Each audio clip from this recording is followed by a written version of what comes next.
Le sujet de cette capsule est le cosinus dans le cercle trigonométrique.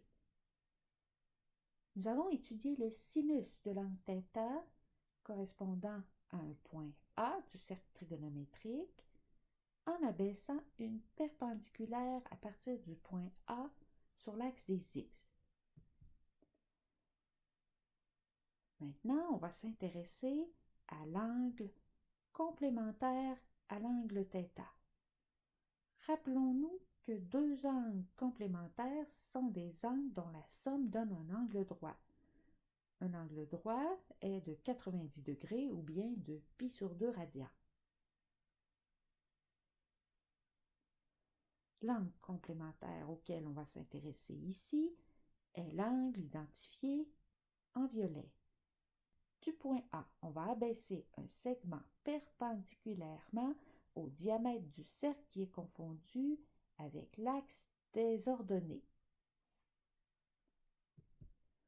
Ce segment est une demi-corde et constitue donc le sinus de l'angle complémentaire à l'angle θ. On l'appelle le cosinus de l'angle θ. La longueur de ce segment correspond à la coordonnée x du point A. L'expression cosinus va signifier sinus de l'angle complémentaire. CO pour angle complémentaire, c'est-à-dire la demi-corde qui correspond à l'angle complémentaire.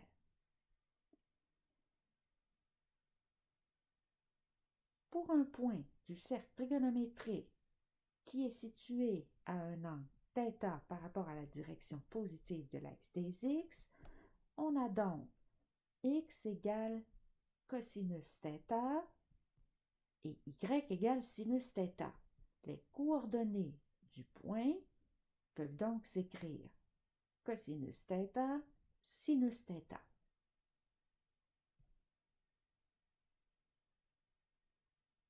Si on veut construire la fonction cosinus, on va le faire d'une façon qui est très semblable à ce qu'on a fait quand on a construit la fonction sinus.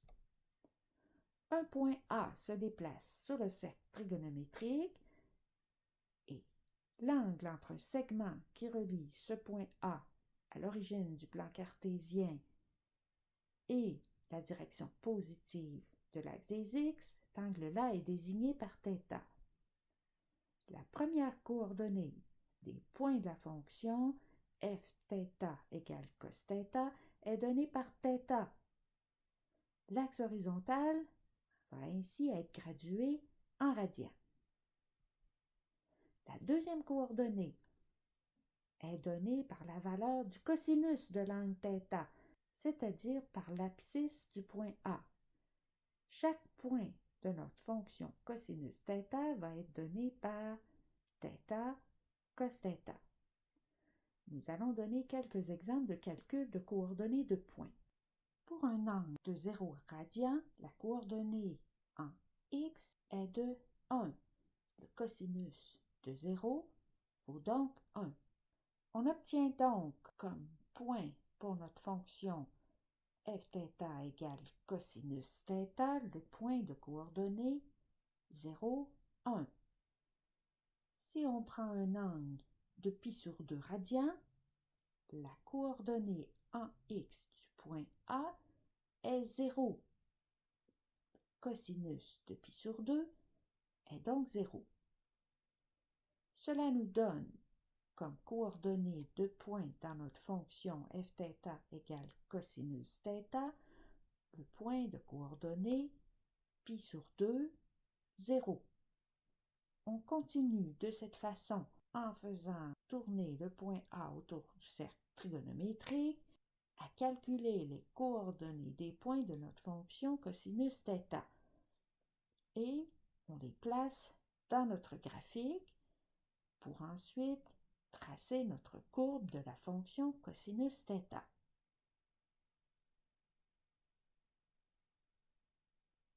Pour permettre de mieux voir le lien entre la valeur de l'ordonnée de la fonction fθ égale cosinus θ et la longueur du segment cosinus θ dans le cercle, nous avons fait pivoter le graphique de la fonction cosinus. Ainsi, lorsque le point A est situé sur le cercle tel qu'indiqué ici, le segment cosinus θ nous donne l'ordonnée dans le graphique de la fonction cosinus θ. Nous aurons donc une valeur maximale de cosinus θ qui sera de 1 lorsque l'angle θ vaut 0. Ça nous donnera ici le point correspondant dans le graphique cosinus θ. La valeur minimale de cosinus θ sera atteinte lorsque l'angle sera de pi radian. Et dans le graphique de la fonction cosinus θ, cela nous donne le point qui est situé ici. Nous générons ainsi le graphique complet de la fonction cosinus θ en faisant tourner le point A autour du cercle trigonométrique, que ce soit dans la direction positive, c'est-à-dire dans le sens antihoraire, ou dans la direction négative, c'est-à-dire dans le sens horaire.